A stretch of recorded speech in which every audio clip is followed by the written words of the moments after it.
You're watching Traders Morning Setups with Dex the Algo Capitalist. Dex created his Pulse Wave price trigger reports over 2 decades ago, and he's been using them to ride the pulse waves as a full-time trader ever since. Find out more about Dex's reports and sign up for our next webinar to learn how to use them at pulsewavetrading.com.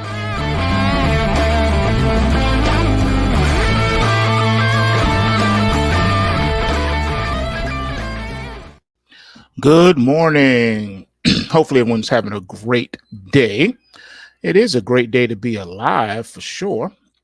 And what do we have going on today? Well, we got FOMC. Today is the FOMC, which is the Federal Open Market Committee. That's where the Federal Reserve, federal in name only, not an official part of the official government, they're going to be deciding what they're going to do about interest rates.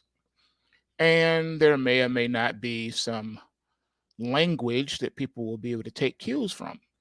And we call that Fed speak. Fed speak is when they talk a lot, use a lot of words, but they're saying absolutely nothing. All right. So take it for what it is.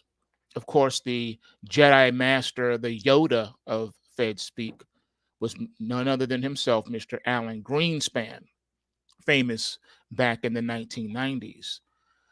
All right, so we had the PPI data that came out this morning, and it was pretty much flat.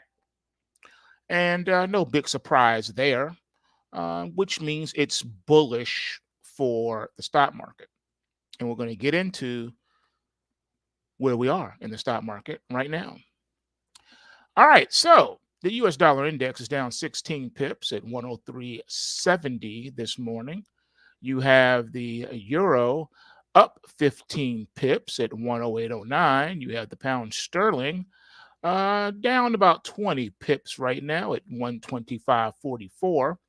And the Aussie is up 26 pips at 65.82. The Bitcoin futures are up $195 this morning, trading at $41,680. It had dipped as low as $40,780. So that's an 800-point rally off the lows. We have the Ethereum futures right now up 3, and it's trading at 2,200 even. Well, I almost said 22,000. Is that a Freudian slip? Is that a prophetic utterance? Is Ethereum going to go to 22,000? If it does, you heard it here first. Crude oil futures are up 43 cents per barrel at $69.05 per barrel. We have nat gas off a penny, trading at $2.30.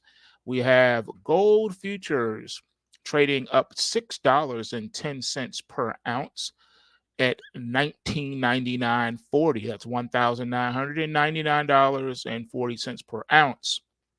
Silver futures are off a nickel per ounce, trading at $22.96 per ounce. And unfortunately, you have a bearish 2-bar Charlie setup on your silver futures this morning. So we expect an all-day down day and for the market to finish in the red. Copper right now is pretty much flat, trading at $3.79. We have the Dow futures up 82 points at 37,049. That's right. That is not a slip. You heard me say it. The Dow is at the 37,000 handle. Flirting, smiling at a 40,000 Dow. Could it happen even before the year is out? Anything's possible. But I tell you this, the stars have aligned for something good to happen for the Dow today because it has a bullish 2-bar Charlie setup this morning. We expect an all-day up day for the Dow and for it to finish in the green. E-mini S&P 500 is up 10.5 points at 47.07 3/4. That's right. You heard me say it. The E-mini S&P 500 is trading above the 4,700 mark. Unbelievable. And to think this market has rallied from 666 to 4,700 since 2009. That is crazy. All right. The NASDAQ 100 is up 53 and a quarter points, trading at 16,629. Russell futures are up 2 points, trading at 1906.20. That's right. The Russell is back above 1900. We have soybeans off a whopping 9 cents per bushel, trading at $13.14 a bushel. We have corn down 3 pennies at $4.81 per bushel. And we have wheat down a whopping 10 cents, trading at $6.14 per bushel. What's going on in the grain market? Because the grains this morning are getting absolutely crushed, decimated, hammered, face rippage. And unfortunately, soybeans has a bearish 2-bar Charlie setup this morning. So we expect an all-day down day in the beans and for the market to finish in the red.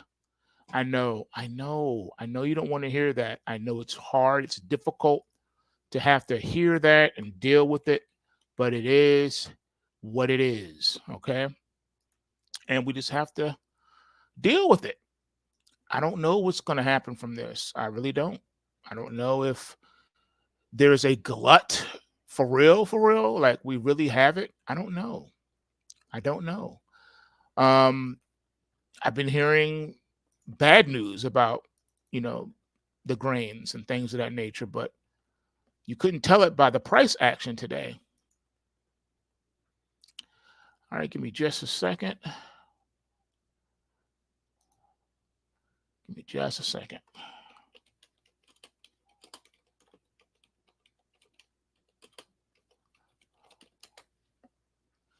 Just a quick second.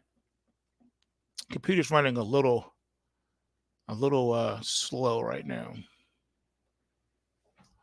Just bear with me. We will overcome this together. Let's see.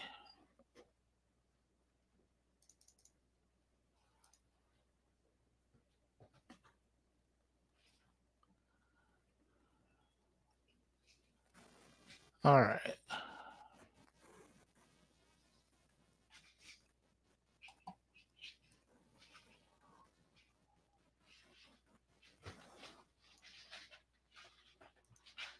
All right. So just another moment here. I think we should be okay.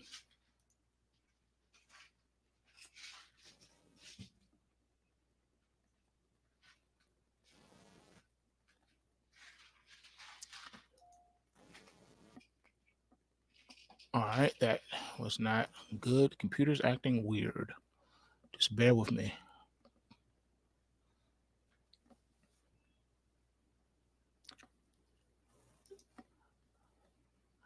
All right, let's see here.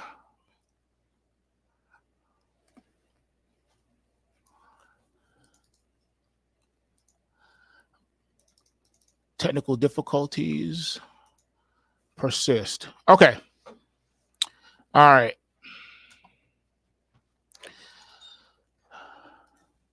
All right, while I'm fixing this, I got something I'm just going to put in the live chat for you guys. This should answer your question, John. Okay. It means absolutely nothing. To put it simply, it means nothing. All right. He's asking about 0-day options, and I just attached a link in the description here in the live chat on YouTube for you.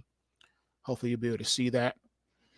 And that should answer your question. But look, they're always coming up with new products for people to trade. And it's about money. It's about commissions for the exchanges, things like that. But options, in my humble opinion, I never liked them. I used them once in a blue moon when situations arise where I don't have a choice but to use it because of the market conditions and or strategies that are required in order to navigate such said conditions. But other than that, I don't really touch options because options really don't benefit the buyer as much as they benefit the seller. Options are designed by nature to expire worthless, meaning to go to zero. They have an expiration date. And the closer you get to the expiration date, the time decay really kicks in and starts to decay the options. And they start to lose value rapidly. All right. Um, and I know that it's all it goes in cycles. Every few years, someone will come along with and boast about how they're using options to make a fortune, and they're buying these options. I know they have options that or they expire like intraday or something crazy, and it's just providing more liquidity to the overall market and allowing smaller accounts to get in and play the market. But it's really more so a gambling tool, to be honest with you.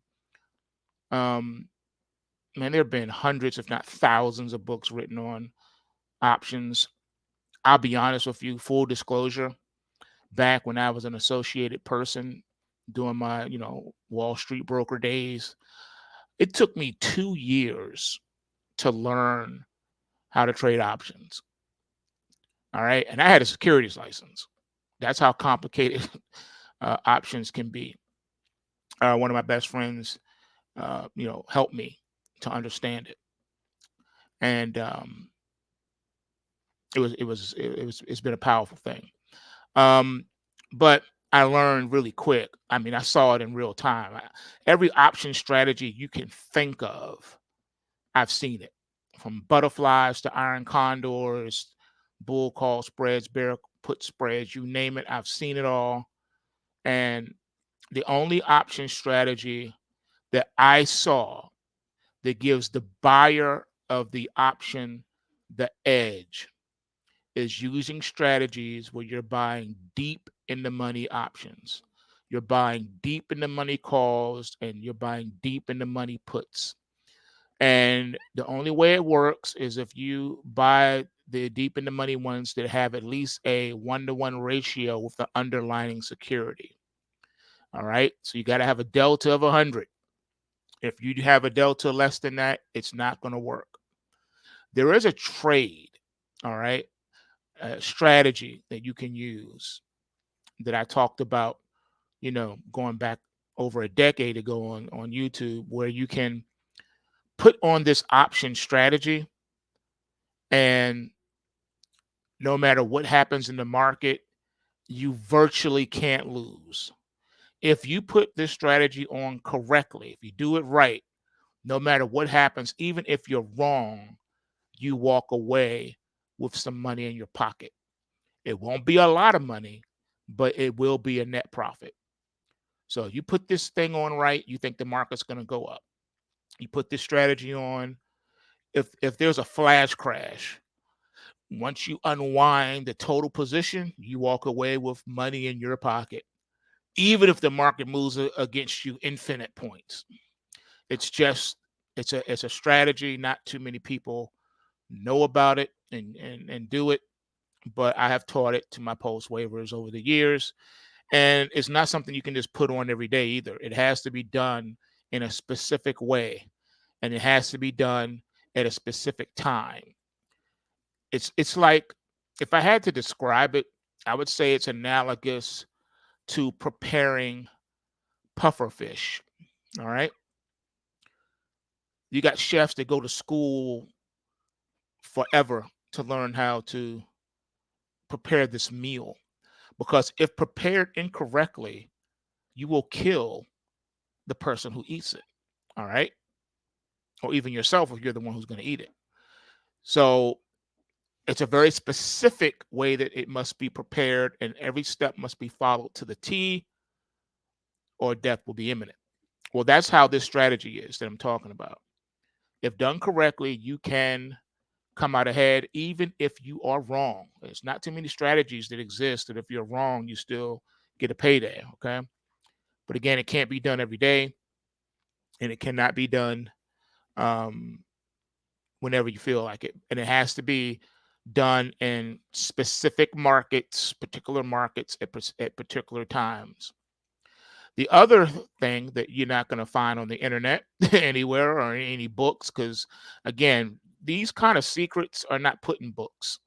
They're not put in classrooms, and it's just what it is. Secrets in the market are closely guarded to the vest for a multitude of reasons. But you've heard me talk about it before. There's what is called the forever options, options that never expire.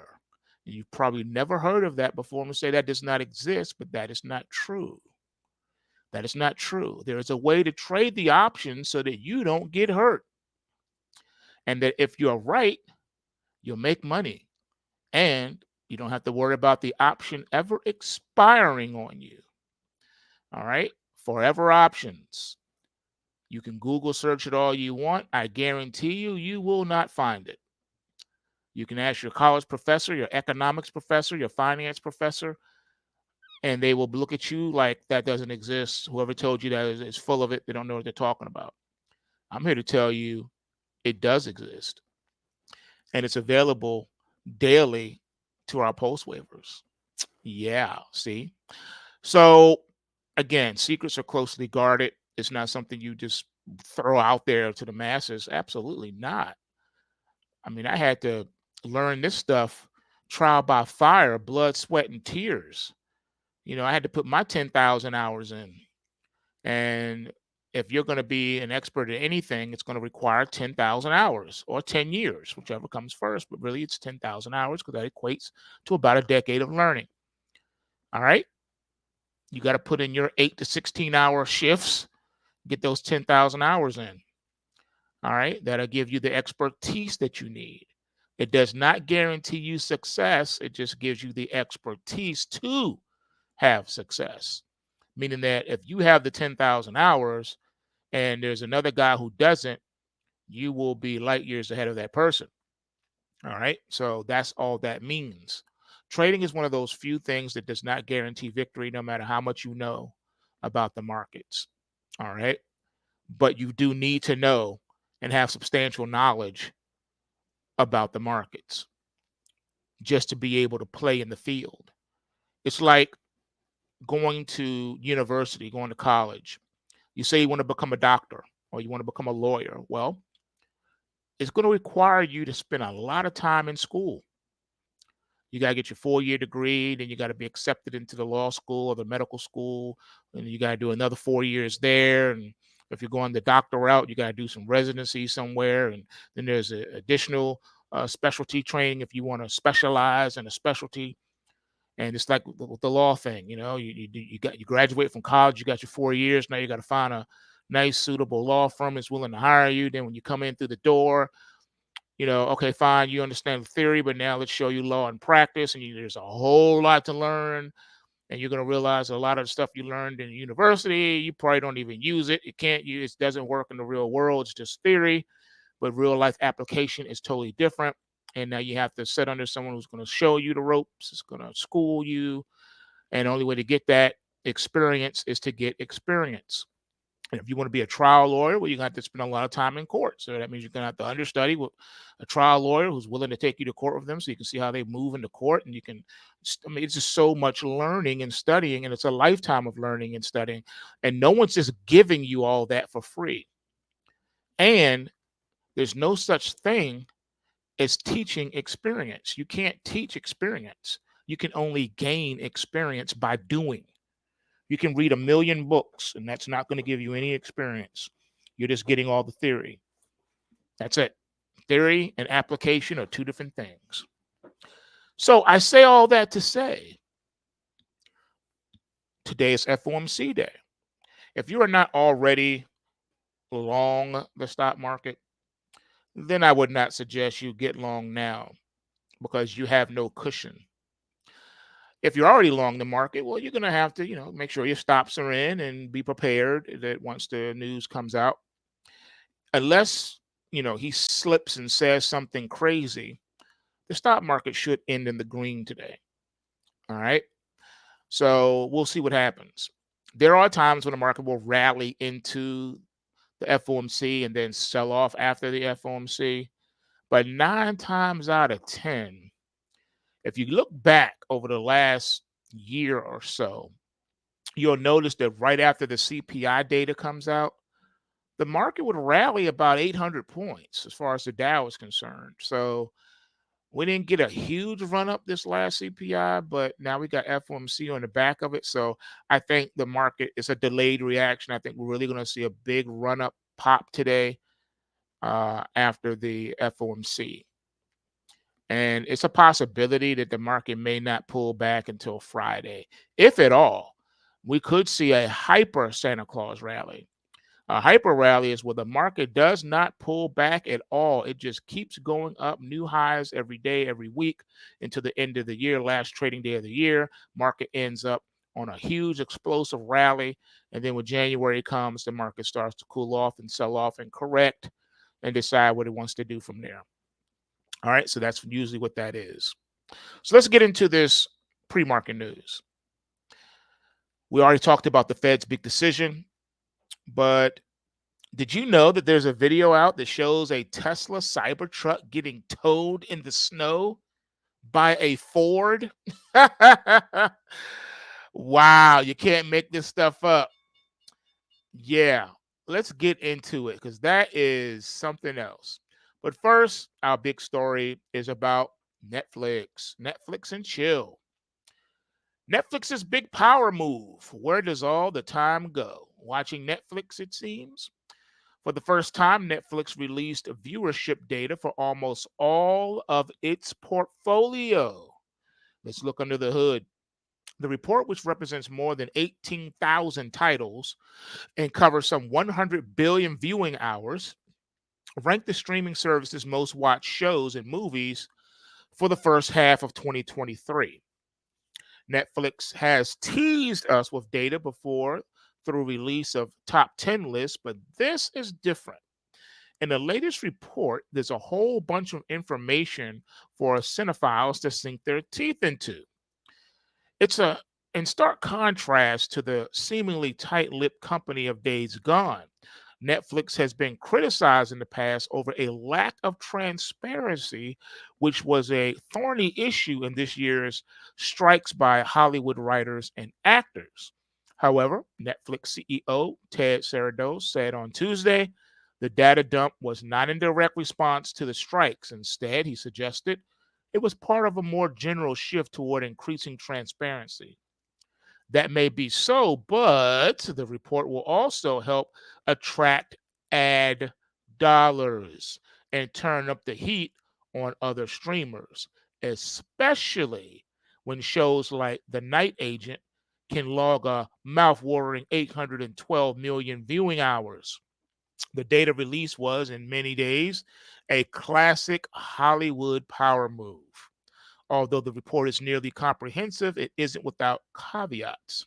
For example, by measuring total hours viewed, results are skewed toward longer movies and shows with more episodes. Now, for those who are thinking, well, none of my favorite shows made the rankings. Well, there are thousands of titles that most Netflix users don't watch, so don't feel bad about that. The Federal Reserve is set to make its last big decision of the year. The central bank is expected to announce a continued pause on interest rate increases, which could signify good things to come for Americans in the new year. 'Tis the season for hedge fund profits. Let's turn the spotlight on Ken Griffin's Citadel, which is outperforming its hedge fund peers. Citadel will hand out $7 billion in profits to its investors, per the Wall Street Journal. The hedge fund's flagship fund returned almost 15% this year, while hedge funds overall only average returns of 4.35%. Steve Ballmer's big Microsoft payday. The former CEO is on pace to earn $1 billion in dividends annually from his massive stake in the software company, which soared to a value of $128 billion this year. And while we are here, save for your next break a look at 9 of the zaniest moments, including time he danced to Fergie. Big tech wants to be your landlord. Corporations like Amazon, Google, Facebook, and Disney are using their sway and resources to build modern company towns. Their goals? Seemingly to one up their competitors, attract and retain top employees, and ideally get people back in the office. Travis Kalanick's $15 billion startup has robots coming in now.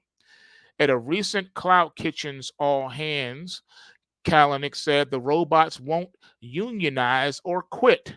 He added that their pronouns are bit and bite.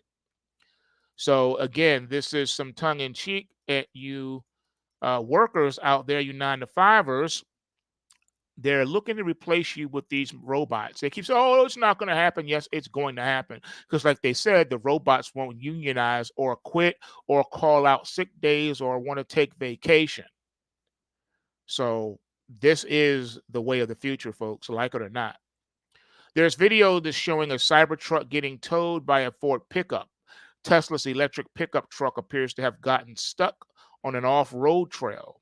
In the video, the Cybertruck's wheels kept spinning in a snow-covered field. That is pretty humbling.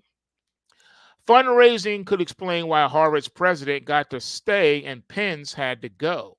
It's an important part of a university's president's responsibilities. Several Big Penn donors pulled or threatened to pull funding. Meanwhile, Harvard donors didn't have such a large reaction. Smile Direct Club customers are fuming. The Invisible Aligners company is shutting down after filing for bankruptcy protection.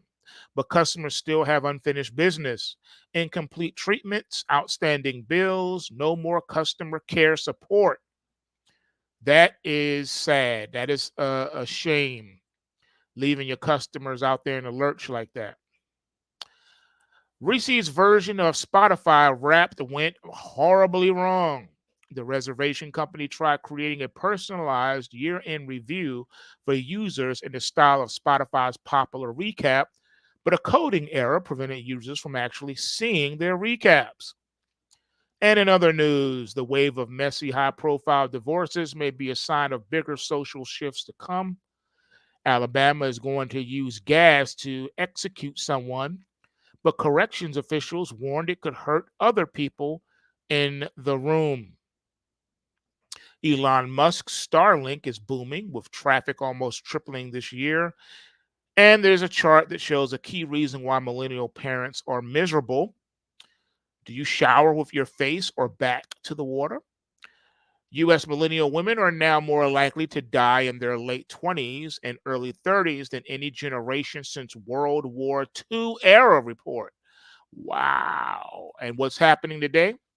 As you know, the Fed is scheduled to announce its interest rate decision. Afterwards, the Federal Reserve Chair Jerome Powell will share economic projections. That will be a market-moving event for sure. Madonna, the celebration tour, will begin its North America leg. It kicked off at the Barclays Center in New York. And in earnings today, you have Adobe and Dollarama, among other companies. All right, folks, I appreciate you tuning into this morning show, and I hope you got something out of it. And with that being said, you know the system works. If you work the system, bulls make money, bears make money, and pigs get slaughtered. So remember to take what you can and give nothing back. Smash the like button, share, subscribe. And on that note, peace.